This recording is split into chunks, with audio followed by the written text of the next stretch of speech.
Jai Vasavi Subha kitchen Ambur Suresh. இது பார்த்தீங்கன்னா சின்ன நெல்லிக்காய் ஊறுகாய் செய்கிற முறை. இது பாரம்பரியமான ரெசிபி. இதை நாங்கள் குக் பண்ணுறதில்ல, வெயிலில் வச்சு தான் ப்ராசஸ் பண்ணுறோம். இந்த நெல்லிக்காய் ஊறுகாயில் மருத்துவ குணமும் அதிகமாக இருக்குது. இதில் நம்ம சேர்க்கக்கூடிய பொருட்கள்லேயும் மருத்துவ பயன்பாடு, உடலுக்கு தேவையான பொருட்கள்லாம் அதிகமாக இருக்குது. இது ப்ரிசர்வேட்டிவே இல்லாமல் ரொம்ப நாளைக்கு டேஸ்ட்டாகவும் நல்லாவும் சாப்பிட்ற முறை எப்படின்றத இப்போ நான் செஞ்சு காட்டுறேன்.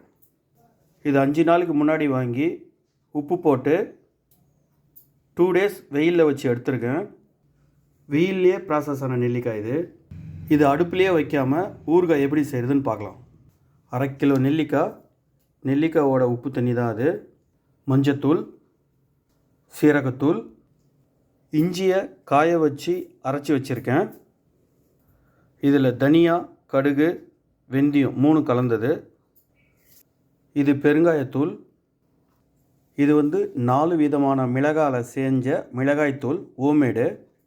ஒரு சின்ன குழிக்கரண்டி, கிராமில் 25 கிராம் போடலாம்.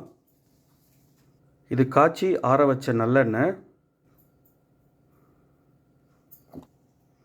இந்த மாதிரி கலக்கி 1/2 மணி நேரம் விட்ட பிறகு எண்ணெய், கடுகு, கருவேப்பிலை தாளித்து ஊற்றணும். இது ஒரு எலுமிச்சை பழம், 3 பச்சை மிளகா கட் பண்ணி ஊற வச்சுருந்தேன் 2 நாளைக்கு முன்னாடி. நெல்லிக்காய்க்கு மிகவும் சுவை குடிக்கும் இது. இது சாப்பிட்றதுக்கும் சுவையாகவும் இருக்கும், ரொம்ப ஹெல்த்தியாகவும் இருக்கும். ஒரு கரண்டி தான் சோறு சாப்பிட முடியும் அப்படின்றவங்க இதை வச்சுட்டு சாப்பிட்டிங்கன்னா 2 கரண்டி சோறு சாப்பிட்லாம். இந்த மெத்தடில் நெல்லிக்காய் ஊறுகாய் செஞ்சு பாருங்கள் வீட்டில். ரொம்ப சுவையாகவும் சூப்பராகவும் இருக்கும். இல்லை இதெல்லாம் செய்ய முடியாது, கஷ்டமாக இருக்குது அப்படின்னா இந்த வீடியோலேயே என்னுடைய நம்பர் தரேன். ஆர்டர் கொடுத்தீங்கன்னா நாங்கள் கொரியர் மூலிமா அனுப்பிச்சி வைக்கிறோம். தேங்க்யூ. ஜெய் வாசவி.